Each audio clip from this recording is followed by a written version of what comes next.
I'm a college professor, and I teach in the Wellness and Exercise Department. My master's in Health and Sports Sciences. I owned a gym for over 30 years, where we did martial arts, kettlebells, strength training, and so forth. And I was a competitive athlete myself, wrestled at the Division I level, and was a coach for the UFC. I've trained SEAL Team 6, I've trained NFL teams, as well as several college teams with continuing education and seminars. Our program, called the Barbell Method, is not only recognized for continuing education credits with many personal training organizations, but this one and the Kettlebell Basics now are recognized by the state of New Jersey, approved for continuing education credits for chiropractors and doctors of physical therapy. I have 5 books out. The most recent release is a book by the Dummies called Managing Back Pain for Dummies. I co-wrote that with Dr. Pat Roth. He is a chief neurosurgeon at Hackensack Medical, and he also authored the book End of Back Pain, and I provided him with the kettlebell exercises in that. This was released, I think, in 2013. And this is George Corso. He's a #1 trainer in our organization. We put this together, started going full force with about a year or so ago, and this was actually our launch a year ago here. And we wanted to get all ducks in a row, let's say, and everything's there right now. So we have 20 certified instructors, and we're looking to get this out to as many people as possible.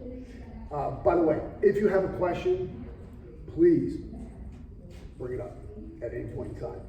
George, give everyone a little bit of your background, your Division I football. Yeah, so I'm George Corso. I'm a certified strength conditioning specialist.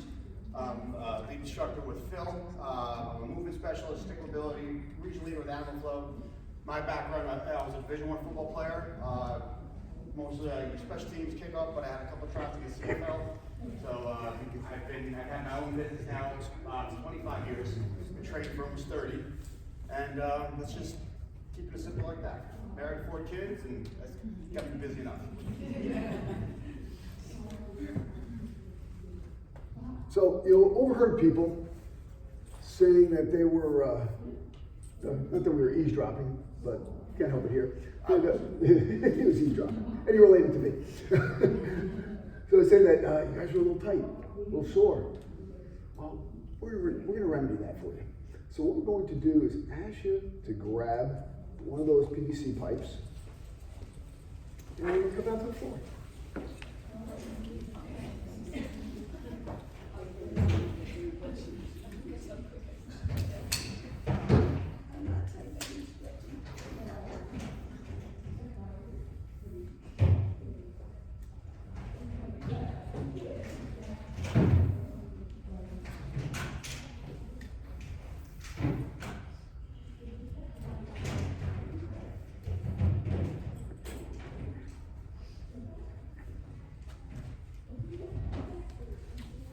So it's funny, I don't want to be accused of making a shameless plug, but I'm going to. A lot of my clients, always like to use our staff, because we do warm-ups with this every day. As a matter of fact, every single day when I get up in the morning, first thing I do is I do the lucky 13 movements that we're going to review right now.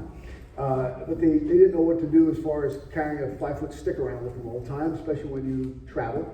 So what I do is I came up with this. It's just got brand new release. It's carbon graphite, fully expandable, very strong, and comes with a manual as well as a training video series called the Back Better Bar, because you make your back better with this bar.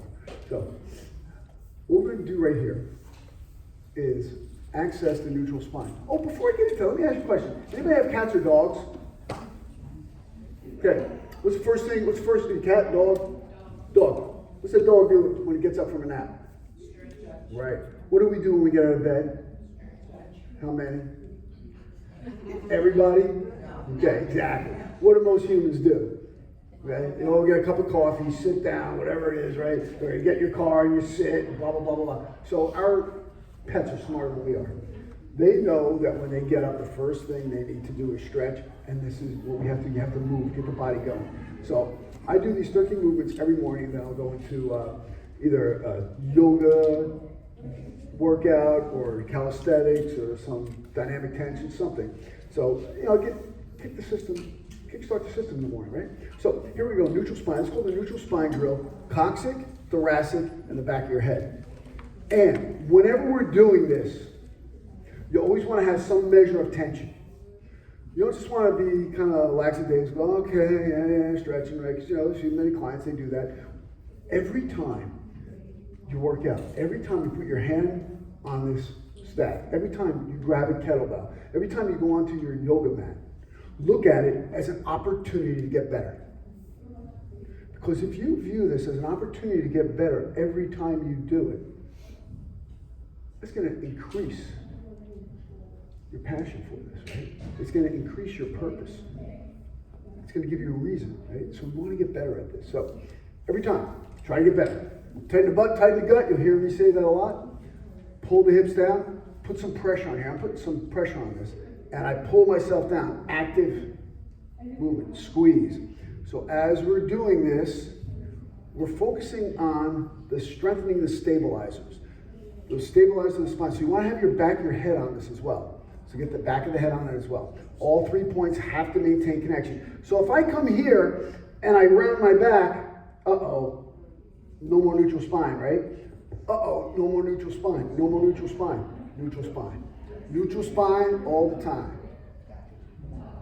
Put that measure of tension there. We want to strengthen the erector spinae. Those are the 3 muscles that go all the way up and down the spine, as well as the multifidi, which are the smaller muscles that connect 2 to 3 vertebrae. Good. So now this one, what we're going to do is we want to keep our head directly still. Put some measure of tension into our back here.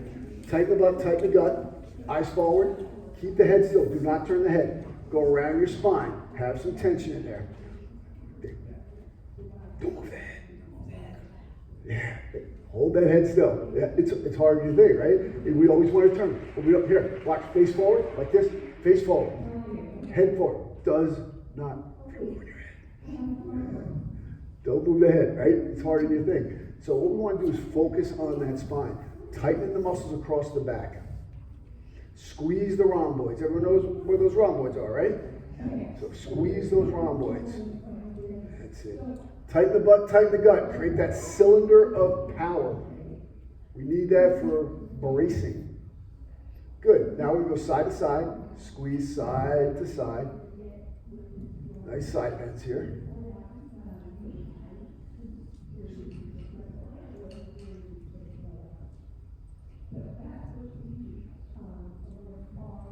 Keep the head tall.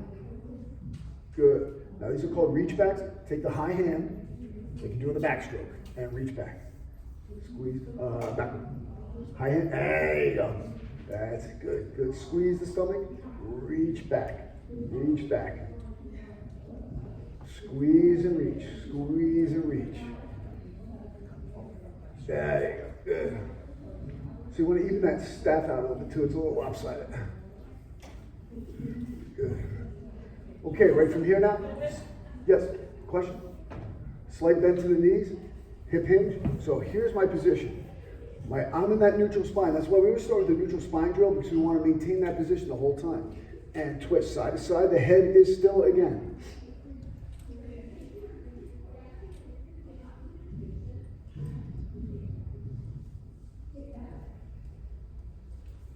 Good. And lock the knees, bring the kneecaps up into the quads. Don't forget about that tension in the back, right? And here. And up. And up. Good.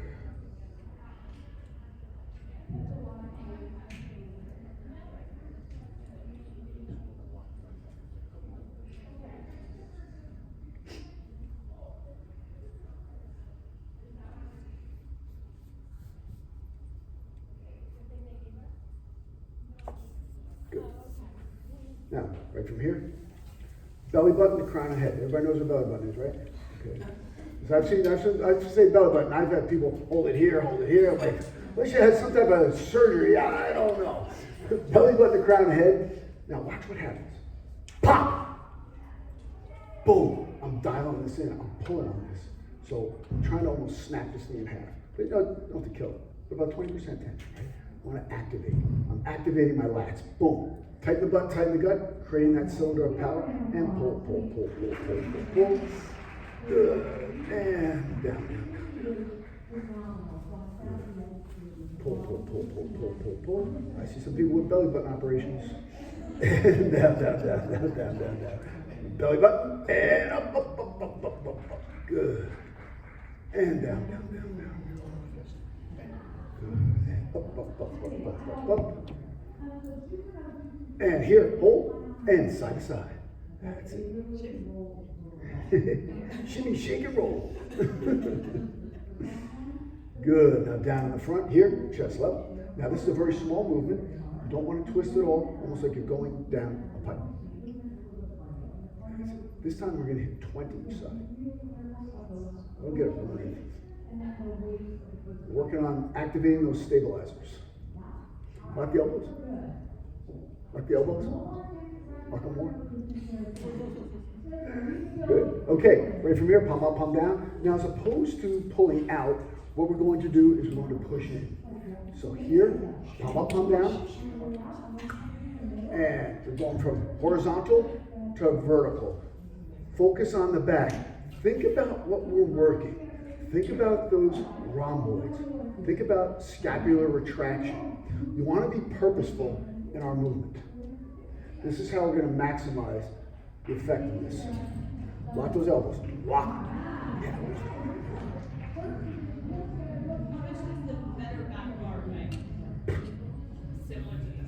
No, later. Yeah. This is carbon graphite, super strong. You listen, they make those $20,000 bicycles out of? Yes. That's what it's made from. Yeah. Yeah. Change. And lock.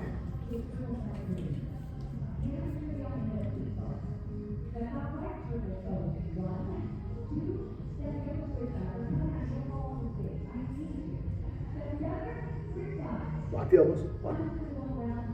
That's it. Good. Behind you. Chest tall. So I'll show you when I'm here. I'm going to roll my wrist and pull. Try pulling apart. Elbows locked. Roll the wrist. Chest tall. Tighten that butt. Tighten that gut. Kneecaps up into the quads. Full body tension. Waking that body up.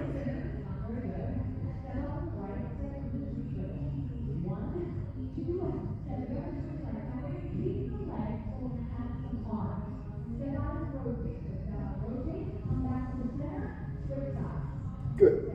Now we're going to bend our elbows, pull out on the hands, and the tendency here is to shrug. We don't want to shrug. What we want to do here is squeeze together. Squeeze. Pull out with the hands and in with the elbows.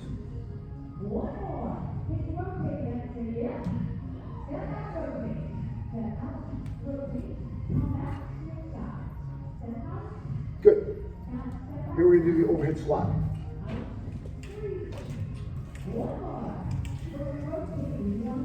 Pull down. In.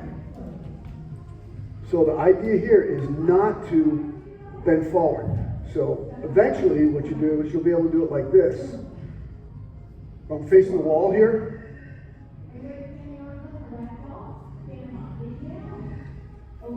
So eventually you want to be able to do that. Because you want to have this, you want to lock those elbows, and now the closer you put your hands together, the more difficult it is.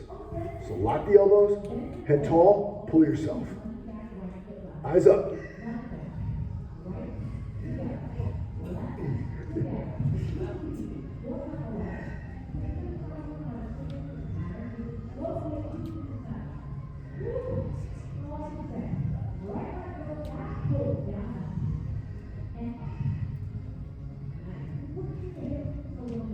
Good, excellent. So we're actually done with those sticks right now. So feel free to put them away.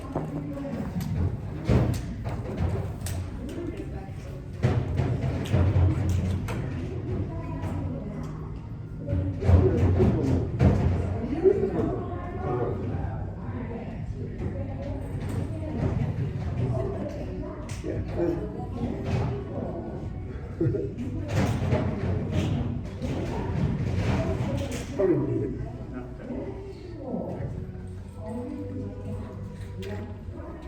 me shift the gears on this. Okay, we're having technical difficulties. Who cares? I've been doing this stuff for long enough. So, talking about training the female athlete. So, what does that mean, training the female athlete? You know, the things we do have to realize that there are differences between men and women, right? Human beings are comprised of 20,000 genes.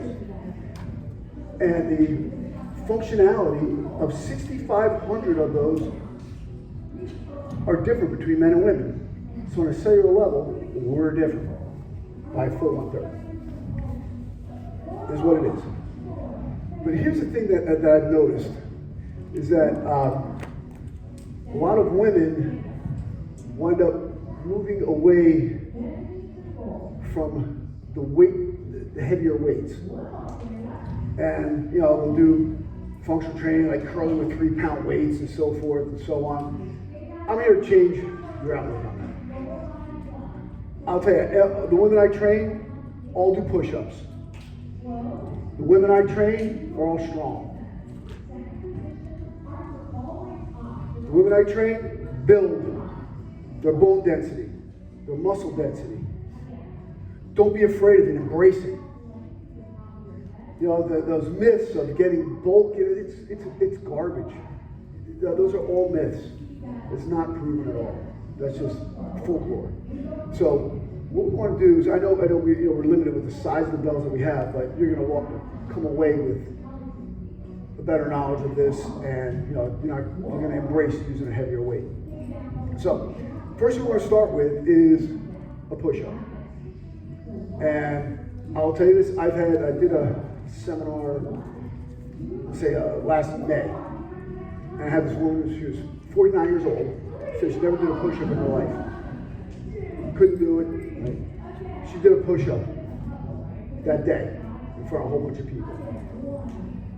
How? This is called a loaded push-up. No, we're not going to drink and do push-ups, although that is a lot of fun. Maybe we'll do that in the bar later. But what we do here in a loaded push-up is we access our back and we create full body tension. Look, a push-up is a full body exercise. How many of you women were taught to go on your knees for push-ups?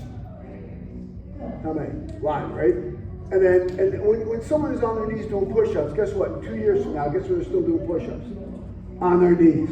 A push-up's a full body exercise. Look, if they can't do this loaded push-up I'm going to show you, I'll start them here.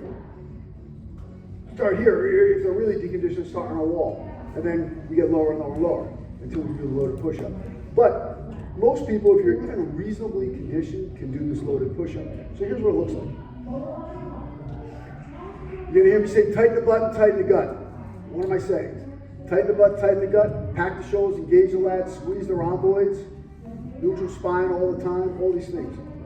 So when I'm right here, I put my toes on the ground. Squeeze in my quads, tighten my butt. Hands come to the side. Hold them. I'm really squeezing into my back. Hands come here. Don't do anything until I go up. It's like the first time you're taught a push-up, you're in gym class, and they say, hey, push-up position. Down. Wait a minute. You said down. I thought it was a push-up. Why is my first movement down? First movement, push up. So we come here, we tighten the butt, tighten the gut, squeeze, come here, boom, and come up. Notice something else. Did you see how my elbow pits were faced?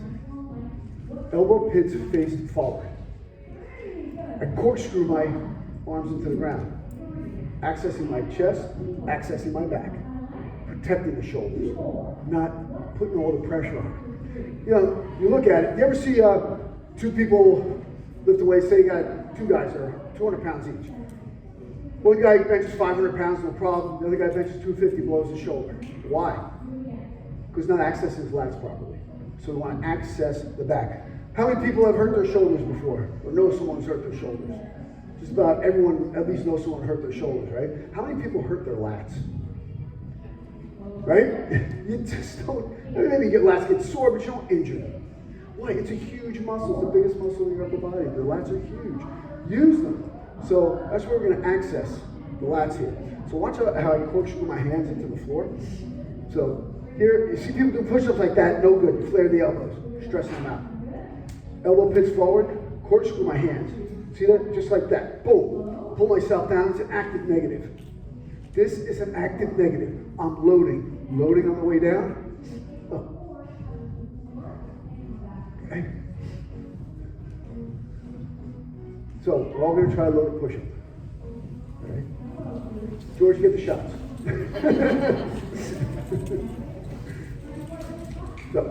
So, tighten the butt, tighten the gut. Knees off the floor. I mean, squeeze that butt. Like got a $100 bill. I know your toes need to be on the floor. Toes need to be on the floor.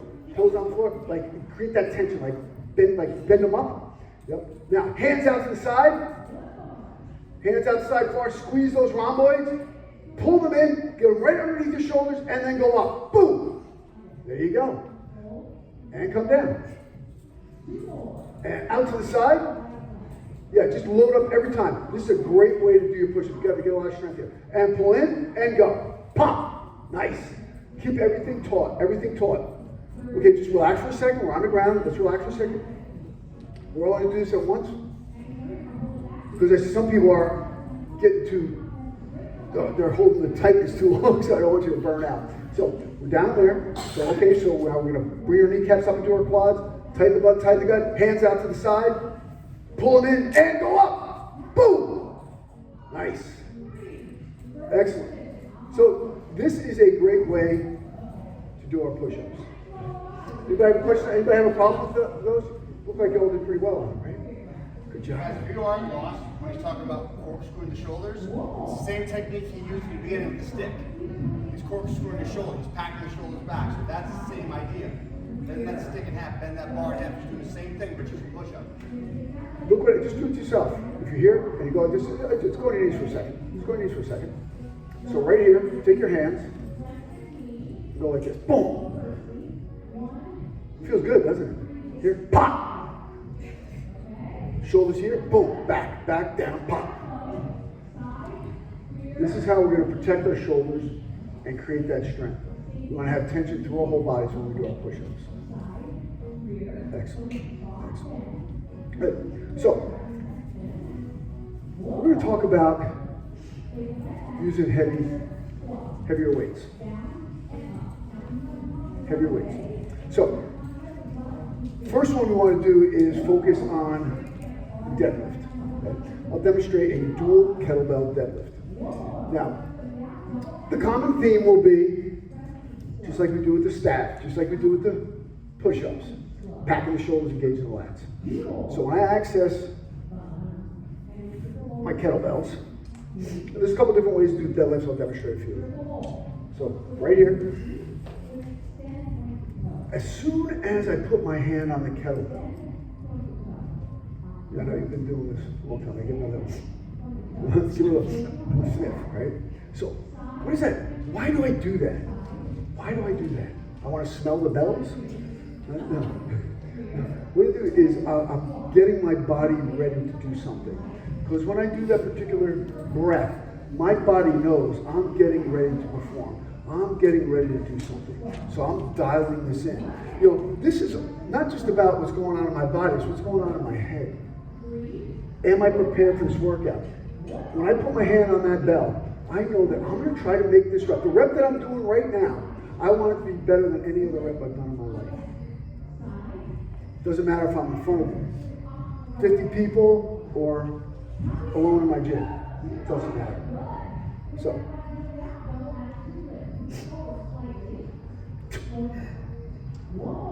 pack the shoulders, engage the lats. Squeezing the rhomboids.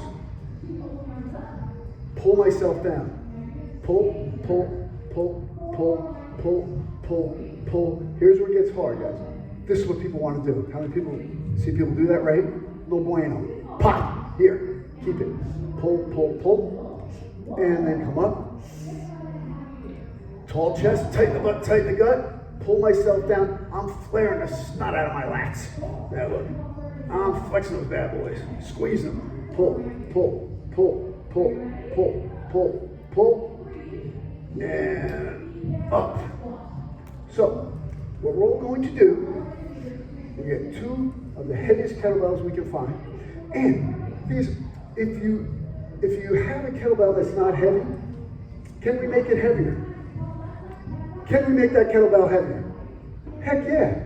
Put more tension into it and go slower. Whenever you have a grind that you want to make heavier with a kettlebell, you go slower, put more tension in. Whenever you have the ballistic, which we'll get to those, the swings, the snatches, the high pulls, things like that, you go faster. Right now we're going to go slower. So let's grab 2 kettlebells. If there's not enough, just pair up, please, because we're going to help each other out.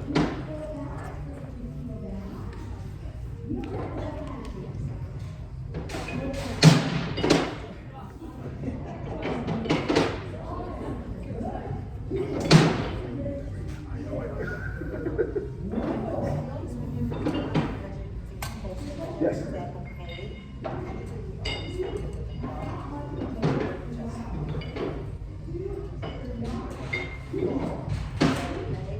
Terrible for you. I do it.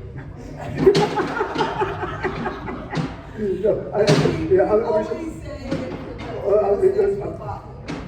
But I want to say anything. No. Actually, I want you to do that. I want you to bring it up. Okay? We'll say that. I will entertain any question anytime.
Are we all kettlebelled?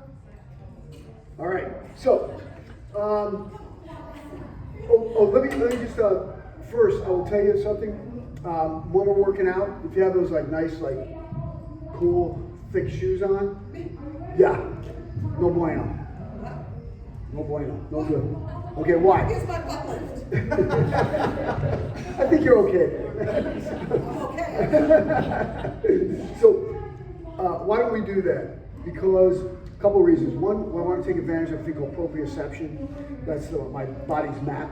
And we have a lot of nerves on the bottom of our feet, so we want to have that grounding. Whenever you're doing kettlebells, deadlifts too, right? You want to be able to root with the floor.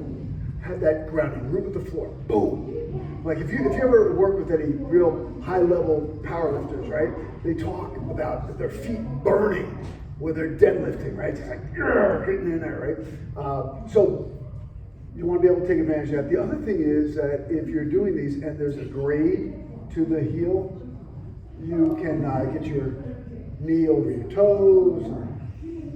That's not recommended. Okay, that's usually doesn't work out too well for the knees, getting a shearing effect. So you did have a question. Please share it with us. Yes, when he did the deadlift, his feet was close together, almost like a good morning or something, like or straight leg deadlift. Usually when you do squats and when you do deadlifts at my gym, we always practice hip width apart for the better stance. The stance of the shoulders, hips, and ankles, and you just go down and push your glutes back, the chin area, hinge back, up and pop. But he did them like here, so I just asked him, was that okay? And he's so close, it was just going to be a regular RDL. And my answer was, it's terrible for you. It's hard to do. So basically, what we do is I don't know if I prefaced this or not, but I said we're going to show a couple of different variations of deadlift. And why do I do that? Because I want to hit myself a little differently. So if I'm here, like I was pretty tight together, right? Tight together. Yep, tight together here. I'm going to get a little more activation of the glute here, right? Now sometimes I'll put my feet apart and come here with it. Sometimes I'll even be like this, right? change it up. I'm gonna hit my body differently. So is there a right or wrong? No. They're all good. They're all good. They're all good. They're all. So right now, what we're doing is just to have a little closer grip here, closer stance here. But generally, as far as stance goes, my recommendation is I say start shoulder width and move either in or out. Start shoulder width and move either in or out. And again, every body is different and every body is different. Some people have a longer femur, shorter trunk, and some people are a taller trunk and a shorter femur. So, you have to make adjustments. Okay? So when we're accessing this movement, we'll start with the kettlebells in between our feet. Our feet between the kettlebells. One of those is right. And come down, pick it up. Now, squeeze those rhomboids, flex it. You feel that flex, you feel that activation. Now what we're going to do is an active negative pull down. Maintain that neutral spine. You see your rhomboids are squeezed together here right now? Keep them like that. Pull and squeeze down. Pull, pull, pull, pull, pull, pull, pull, pull. So when your hands get below your knees, you know you're at a good distance. And now notice I'm rotating a little bit here. I'm rotating so that when I come up, I rotate again. Make my chest big. Okay? Pull, pull, pull. Slight quarter turn rotation here. And then come up. Now, just park the bell for a second. Can you do that movement just like that with a barbell? No, you can't get that rotation, can you? Yeah. This is one of the reasons why I like the kettlebell. You can access the stabilizers more. Will this movement help you with your barbell deadlift? Yes, it will. It's going to help you activate more. See when I'm activating my lats here, pulling them back, squeezing those rhomboids, contracting, developing that strength from a pullback. You want to focus on that posterior chain. When people think about core, what do they think about? Abs. Most people think about abs, but it's not. The core is this whole thing, this whole trunk. This is our cylinder of power. This is where that applies the whole powerhouse, right? So we want to have this very, very strong so we can load it. If it's wonky, not going to help you so much. So we're going to hit 10 repetitions here of this movement, applying as much tension as you possibly can. I want you to overload that tension. So we're doing dynamic tension here with resistance. Okay? So let's hit 10 reps.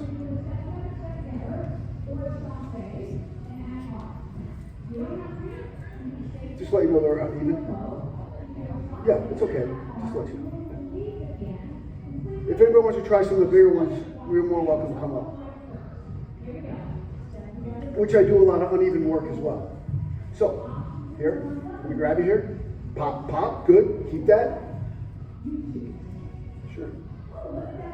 That's it. Good, good. Keep in good position. Nice, nice. Excellent, excellent.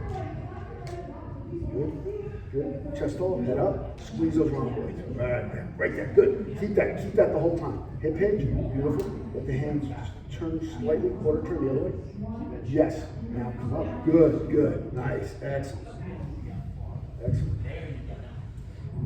Good. And up tall. Head up, head up. That's good, good. Keep that neutral spine all the time. So we don't want to dip our head down, just keep the spine neutral, right? So you will look at the floor and look at the horizon. So here we're looking at the horizon, and when we come down, we're looking at the floor. Horizon, floor. That's good. So watch the head. You don't want to keep this, you don't want to keep the head here. My spine is neutral the whole time.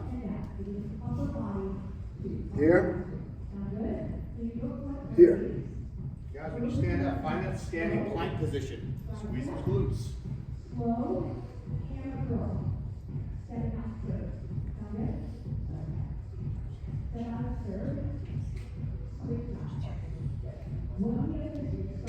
So here, hold on.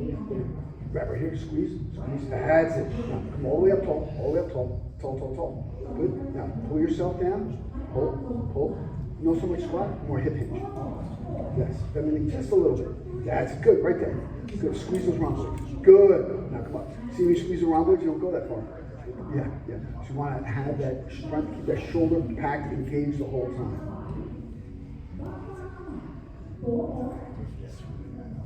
Excellent. Are you technically only going to the ground to pick up and put down? Yeah, so I'm employing more of a squat. Yeah, so when I come down here, I have to get this kettlebells up somehow. So I have to bend down, so I will employ a squat here. More of a squat. But now I'm doing just my hip hinge. I only bend my knees enough to accommodate the hip hinge. And I'll do the same thing. The same knee flexion will occur on our swing. I only bend my knees enough to accommodate the hip hinge. Okay? So that movement is identical to what we just did, so we're swinging. And funny how, thank you for that segue, because we're going into this next. I planted her. So, we're gonna work on a swing now. And how many people have not done a kettlebell swing? Awesome, good. You have not done? We won't be able to say that after today. Okay, so, we'll start with these bells are kind of small. We'll do a dual bell swing.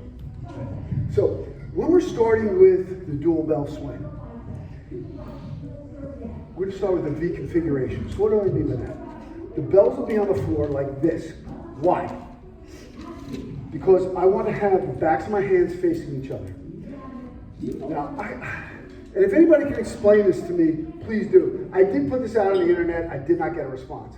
I see mostly younger people using kettlebells online where they're swinging like this. Have anybody seen that? To me, look, I'm a black belt in Brazilian Jiu-Jitsu, and when you put stress on that, that's a submission. Hey, I don't know why you're gonna constantly put the stress on that. It just doesn't make any sense. I even posted, I'm like, hey, can anybody tell me why they're doing that? If I can learn something, I will. But yeah, no one replied. So yeah, it physiologically just doesn't make sense. So we're not going to do that. All right. So the belts are like this. It's called a V configuration. Backs of my hands are together. Now, the way to start off your swing, the way to start off your ballistics, you want to put the kettlebell on its edge. Why? Because I'm prepping for the backswing.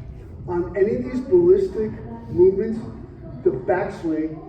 You guys ever watch My Cousin Vinny? Yeah. Yeah, Marissa Tomei was awesome there, right? When Fred Gwynn was up there. Oh no,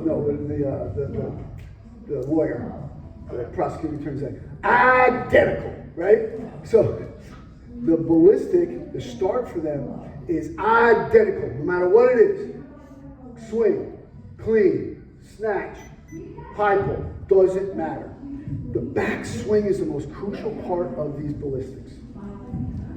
And you want to be elbow deep. So I'm right here. See what I just did?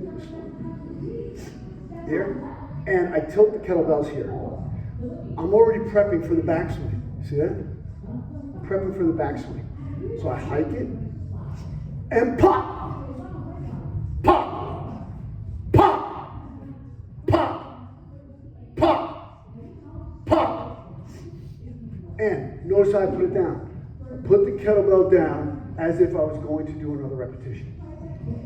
You're in control the whole time. Don't just collapse. I see people do that all the time. This is when you get hurt. Again, every time you put your hand on your bell, you're trying to get better. Every rep I'm trying to get better. So, I'll highlight a couple of these things here again.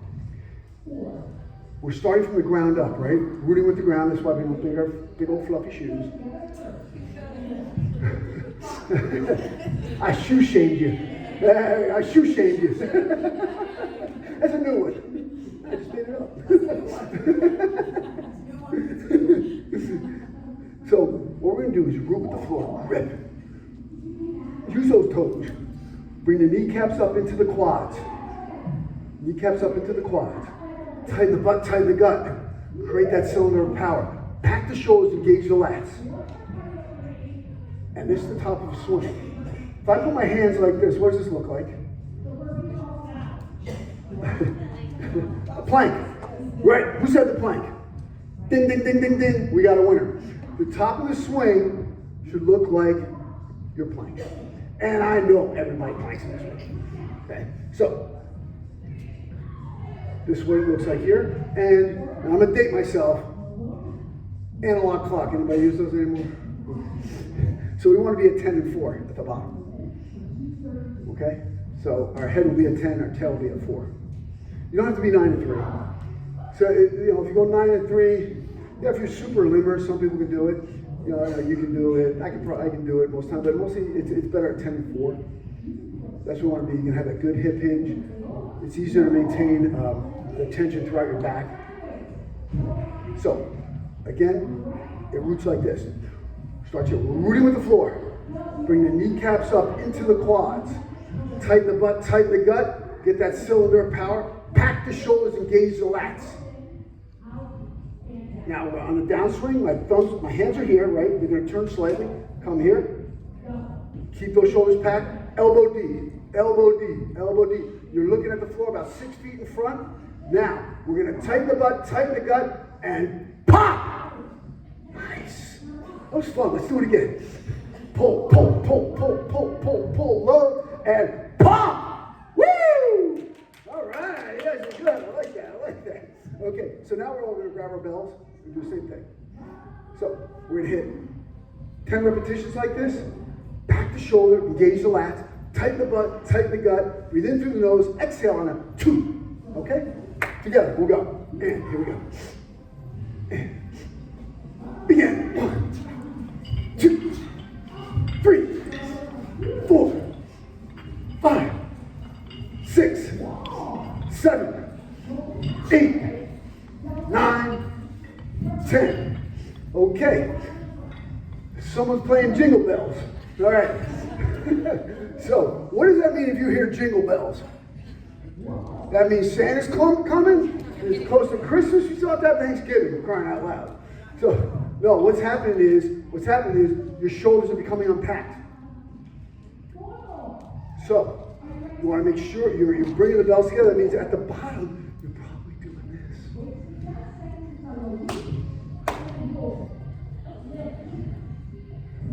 Pack those shoulders, engage those lats. So now, we're going to go through the cues again. Packing the shoulders, engage the lats. And you have to police yourself, because when you leave, you're going to be with you. Okay? You're not going to have me sitting there looking at you. So, what you want to do is pack those shoulders, engage the lats. If you are clinging the bells, you hear that cling. Pop. Okay. Hey, one more thing. I saw a lot of ladies do this. You have to have a wonderful intimate relationship with your wrist and your forearm. So get it close to your business.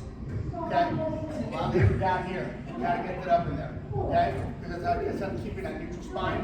Okay, so I'm really flat. Once I'm here, that's gonna hurt your lower back. Alright? That's why if people go and say that they hurt their back doing kettlebell swings, they're doing them wrong. But I can't tell you how many people I've helped with back pain. Hey, that's why I got recruited to write the book. Just saying. I have neurosurgeons, orthopedics. They send people to me all the time. PTs, chiros. I work hand in hand with them because it helps heal. I mean, anybody ever watch old UFCs or anything? I'll talk about right now. This guy, Frank Shamrock, 5-time UFC champ, buddy of mine. We've known each other for quite some time. I see him on the internet. I see his back. He's all like, he's like, oh, yeah, I've been pain 2.5 years. I hit him. I'm like, bro, why didn't you call me? Yeah, he's in California. I'm in Jersey. So I'm like, listen, I'll train this. Let's fix this because you want to avoid surgery. In 3 months of doing my program, guess what? Back teaching on the floor. So it's almost a year. It'll be a year in March that he got better. And he's doing everything now again because he used the protocol. His back did not look good. He was in pain 2.5 years. That's just one example that somebody might know. If you look on my testimonials on my YouTube channel, you'll see. There's people who are debilitated. I have one guy, he just wrote a great testimonial for me. I mean, it's like gold. And his doctor told me he wouldn't be able to do anything. He's swinging 28 kg kettlebell, 62 pounds for reps. When he came in, he could do like 10 pounds. The program works. The methodology works. So, let's employ it, let's embrace it. So, what are we going to do? Grip the floor. Bring your kneecaps up into the quads. Tighten the butt, tighten the gut. Back the shoulders, engage the lats. Keep them here. When we come here, see, I'm turning here, and pop out here. When we go here, do not do this. No rounding. Pop, pop. Okay? Let's go. 10 reps. Here we go. And 1. No clinging. 2. Pack those shoulders. 3. Turn the bells. 4. Thumbs toward you. 5. 6. I hear clinging. 7. 8. 9. 10. Okay, we have less clinging. I will tell you this. You were here? Yeah. I gotta say, I've never felt like that before. Yeah. Imagine when we start loading you up. Get jacked. So, the thing is that, when you're doing a kettlebell swing, you want to be very purposeful with it. You want to maximize the benefit of using a bell. And that's why as soon as someone can go up in weight, guess what I do? Move them up. As long as I know they're not going to get hurt, they're going higher. What happens when you use a heavier weight? Tell me. I'll tell you, I see this all the time. When I go heavier, form gets better. Form gets better. Because you're focusing more. The more you focus, the more you're going to get out of this. Look, we're not on a treadmill watching Oprah. Okay? We're engaged. We want to be mentally engaged the whole time. So, next thing we're going to work on is the front squat. Now, does anyone do back squats? Feel free, obviously, to do what you want. But I actually don't do any back squatting in my program anymore. The thing is, why do you need the back squat? First of all, most people when they squat do not squat properly. The personal trainer takes them to the gym, first day in, okay, let's squat. They get under the bar. Why? I work with a guy named Marty Gallagher. If you don't know who he is, definitely check him out. The guy is incredible. He's, I call him the godfather of American powerlifting, which he is. He wrote for Muscle and Fitness for over 35 years. The guy is 75 and he deadlifts 450 pounds. I'm listening to him. Okay? Now he has trained, not only has he trained world champions and record holders, but he is a world champion multiple times himself. And he's 75 years old. Most people 75 can't get off the couch. This guy's doing 450 pounds on deadlift. Good person? No. Now, it's funny, he was on one of my podcasts, and the podcast was called You Don't Know Squat, But We Do. And it's funny because we came across this organically. Now, here's a guy who's trained people who own the records for squat, deadlift, all kind of stuff, right? And, me, and we came to this and said, you know what? We have the same protocol for developing a squat. First thing, you have to do a bodyweight squat. If you can't do a bodyweight squat, you have no reason, no business loading that. Because if you can't properly execute a bodyweight squat, you're just loading dysfunction. You will get hurt. So, you start with a bodyweight squat. On a bodyweight squat, you want to do an active negative. So what do I mean? We're not dropping into the squat, we're pulling ourselves. We're loading into that squat. So, I'm creating that tension. I love all that tension stuff, right? Boom, pull, pull, pull, pull, pull, pull, pull. Nice and deep, nice and deep. Pull, pull, pull, pull, pull, pull. Drive through the heels, drive through the heels. Good, and down, pull, pull, pull, pull, pull, pull, pull, pull.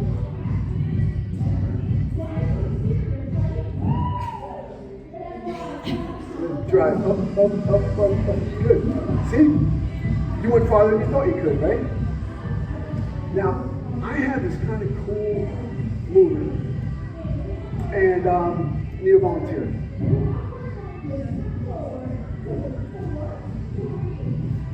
Okay, so let's see your squat. If it's really good, it's not going to work. This is pretty good. Pretty good.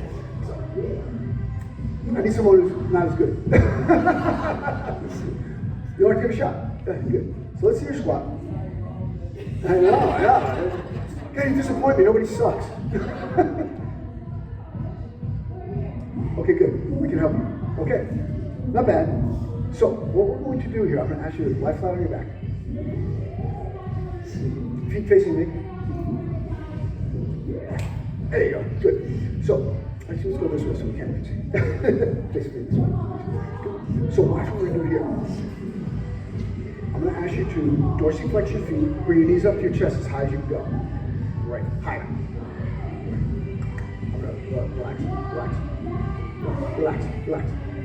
Ah, there we go. Okay, so what I'm going to do is I'm going to pull your feet. Okay? I want you to resist me. If you don't resist me 100%, I'll just drag you across the floor. The idea is to get the legs all the way out, and then you're going to pull them all the way in. We're going to have a measure of tension. Okay? So give me some tension, but not 100%. Okay? So pull, and go. A little more tension. A little. Yeah, good. Now pull hard. Good. Pull.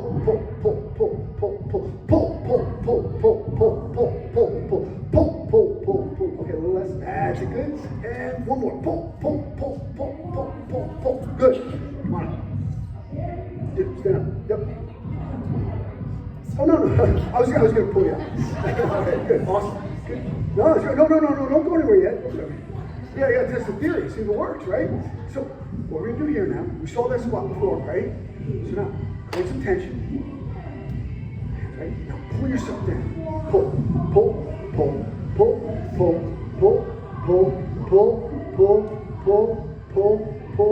Good. Put the hand up. Did we go deeper? Yeah. So the whole thing is what we're doing is we're creating tension. Okay? So when we do the bodyweight squat, we create our tension. Now after that, the next step would be to do a goblet squat. Grab my belt.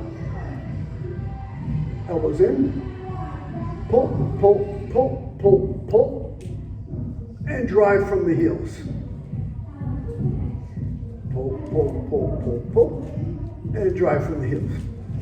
Good. So we'll hit 10 reps like that, nice and slow, and away we go.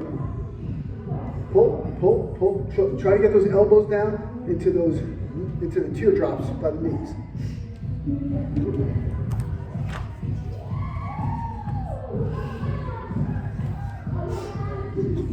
Good.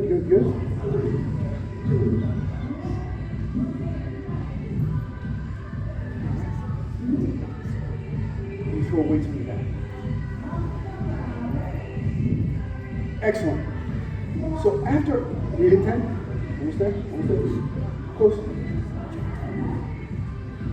Good, I get some water. Good drive. Can you review breathing with it in terms of diaphragm? 100%.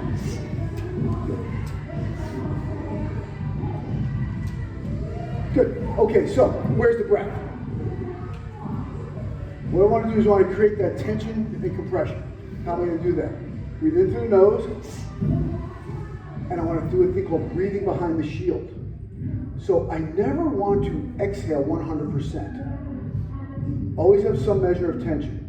Because let's say, I have this. And I pull myself down,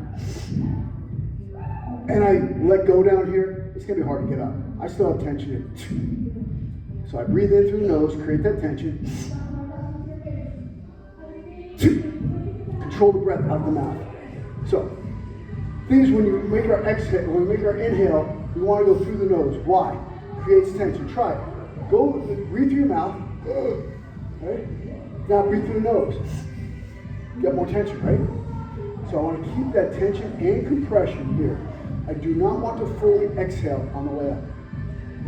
So always have that measure here. So what we're going to do is take kettlebell, With the two of them, and we're going to hit a dual kettlebell front squat just like I did. So hike them up, here, elbows in. Now when we're in the rack, you want to have your wrist straight. Kettlebells are on no wrists. That means you want to have your wrist straight. Make feel a little uncomfortable, elbows in, right. So my elbows are in here, right.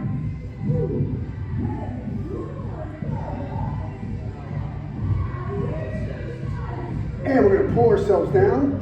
Get that inhale. Down. Inhale. Inhale. Inhale. Good. Park the bells. Nice job. Nice job. So, what did we do? We did a lower body pull with the deadlifts and the swings. We did a lower body push with the squats. Now we do an upper body push. And next we do an upper body pull, and then we're going to tie it together. So you have a nice kettlebell muscle complex to take home with you. So next thing we go is into this press. When we're pressing, as with our squats, we're loading, right? We want to have an active negative. So after you press it, you want to pull it down. It's an active pull down as if you were doing the pull. So when I'm doing my press, see my feet close together? Tighten the butt, tighten the gut. Oh, let's try this. When we're here, put your feet wide apart. Squeeze your butt. Hey, your own butt. So squeeze your butt, right? Now, put your feet tight together. Now squeeze your butt. Which one's tighter? Feet closer together. Listen. If your feet are farther apart, you're leaking energy. Maybe something else too, I don't know. But you're leaking energy that way.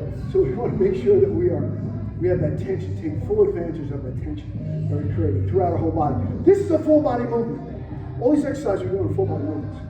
So we're going to clean the kettlebells up, put them into position, and notice what I'm doing here. I'm not pressing here. Remember we did our activation in the beginning? My arm comes like this, almost like in a J. I'm using my back, aren't I? I'm using my back. I'm not relying on those little muscles in the shoulders. My back is taking more of this load, right? So we're gonna hit 5 repetitions like that.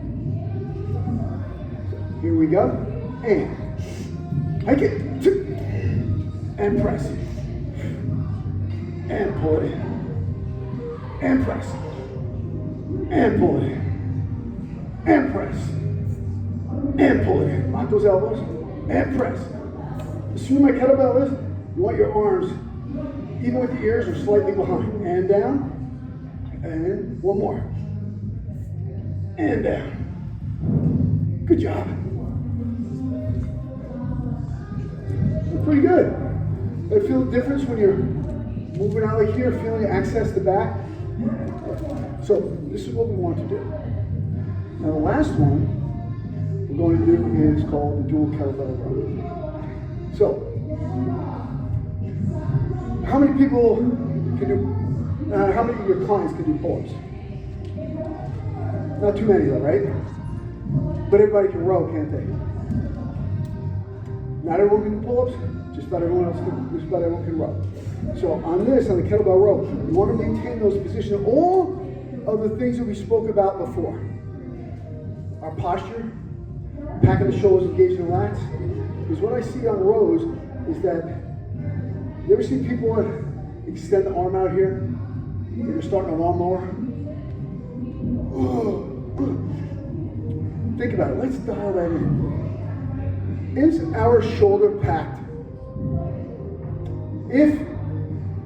If you throw a punch and it comes out, if you're, I come from a combat background, if I'm in somebody's leg and my arm's out here, I'm not getting a takedown. I'm getting slammed, and I'm probably gonna hurt my shoulder. So why are we training in this unstable? Is our shoulder stable here? No. Is it stable here? So why are we lifting coming out? The full extension? No, that's overextension. So when I'm here, I create that stable environment. I'll do a single arm first. Then we'll go to the group. So watch here. I'll show you staggered stance. You can do here. You can do here. You can do all kinds of stances. I'll show this one for you. So I'm right here. And I'll take a thumbless grip. So I want to access my lats more because I'm pulling through my lat, not my arm. Pulling through my lat, not my arm. So I have people start up like this. I'm engaging my lat now. I engage it up here. It's hard to start from the ground, right? So here, and now I come down here. Now, I'll either frame up here or no frame. So I frame up here. I don't want to do this though, right? My shoulders and hips are not square. I want to maintain my shoulders and hips in the same plane. Set the shoulder, come down. I pull that kettlebell right between my floating rib and my hip. And down. Squeeze and down. Squeeze and down. Flexing the lat. Let's go over those and we'll try 5 repetitions each side. Okay? So right here, I'll just review it real quick and then we do it. Here. Frame up if I need to. If I don't, I'm fine. But I'm here. My shoulders and hips keep the same plane, no twisting. And I pull and rotate. So it's a 180 degree turn. Squeeze those shoulders. Keep the shoulder in. Nice job. Good. Good. Keep that in. Keep that hip forward a little bit more. Good. Keep that. Now see where your shoulders coming out? Go ahead. Go down. See it? Yeah. Keep it there. See the difference? You'll feel that all the way down your lat if you're getting it properly. You'll feel it all the way down. It's all good. I like right along. Yep, and now twist it on the way down. Good? Yeah. There you go. You feel that more in your lat? Yeah. Descend down your back. You don't have to be that way, but more wide. So it's not like a lunge. More like out here. Good. All good. Good, good. You feel that when you're doing the rotation with the bell? And you feel that all the way down your lat when you keep your shoulder in? You're gonna get that all the way to the base of your lat.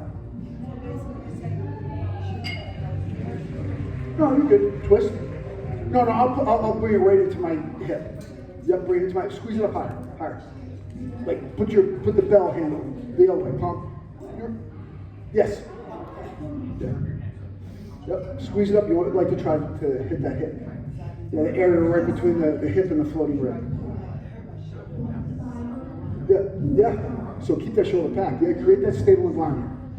So now if we're going to do it with two kettlebells, we'll come here. Again, you can have people start up here. It's a lot easier to set the shoulders. We hip hinge and we squeeze. Squeezing through the back the whole time. My shoulders do not round forward at all. Keeping them, lock the elbows at the bottom, twist. That's good. Keep the elbows in, twist into your hips. Good. Just down a little bit more. You're almost doing upright row.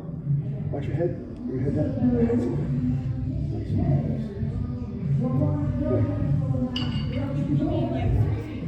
Yes. Yeah, you want to keep the gaze on the floor. Okay? Excellent. Okay, so what we do now is I'm going to teach you a complex. This one is something you take home with you. It's a kettlebell muscle complex. So do you know the difference between a complex and a chain? I will tell you that. Complex is where you take 3 or more movements, do all the movements in one set, all the other movements, all the other movements. You do them in a row. You go. So we're going to do 5 swings, 5 squats, 5 presses, 5 rows. Now, if we were to do a chain, you do 1 movement of each. Like you do clean, hypo snatch, clean, hypo snatch, clean, hypo snatch. Make sense? Okay. So I'm going to demonstrate it for you, and then we're going to do it. So we're going to do 5 of each of these. Start here. 8, 2, 3, 4, 5. Notice I brought my feet in a little closer, right? Now I hit my squats. And 1, 2, 3, 4, 5. Press. 1, 2, 3, 4, and 5. Go right down to my row. 1, 2, 3, 4, 5. There you have. Nice compliment. Just like that. Simple as pie. All right. So let's hit 5 swings, 5 squats, 5 presses, 5 rows. Let's hit it, team. Palms down, top, thumb, yeah. And then turn. Yeah, there you go. Excellent, excellent. You got just flatten that thumb. Elbow rotate. Keep those elbows in. Get nice and deep in that spot. Nice and deep.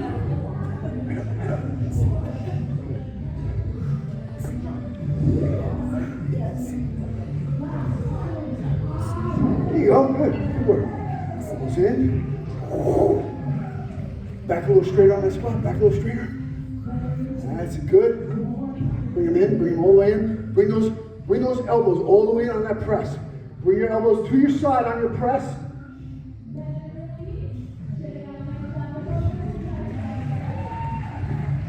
I like that combo. I'm gonna use that. Nice, right? Yeah. I'll tell you. That's going right in. Yeah. Good. I want you guys to have a nice takeaway when you leave here. Have something you can use right away in your program. It's like, just think what we did. We did an upper and lower body push and pull. Boom. Hit everything. You feel, and when you load this up, you're gonna feel really strong after you do it. Really strong. Okay, we only have a few more minutes left, believe it or not. Look at my watch. It's done. Questions? You have to do it with kettlebells, right? This segment. You do it with weights. There should be no other equipment except the kettlebell. Huh? Sell online. Yeah. It's better to use a kettlebell with these, and I'll just give a quick synopsis why. Barbells, dumbbells, so forth, they have a unilateral distribution of weight, whereas a kettlebell has an offset center of gravity. So what happens is you have to recruit your stabilizers a lot more. And the thing is, you can't really swing kettlebells, two dumbbells like this. Can you do this? If I were going to do this with dumbbell, I would do deadlifts as opposed to the swings. And then I would do the squats, the presses, and the rows. So to adopt it like that, I would change it in that fashion. Anybody else have any questions? No? Just let you know, if you want any information, I got a bunch of books. I got something that's pretty cool. And maybe you can use this for yourself or your clients. But I have this, it's a free lesson with a dietitian, registered dietitian. There's 80 of them here. And they hit all types of specialties. And the thing is, once you've done that, you get your free one. If you want to go on, it's covered by most major insurance companies. So if you want the information,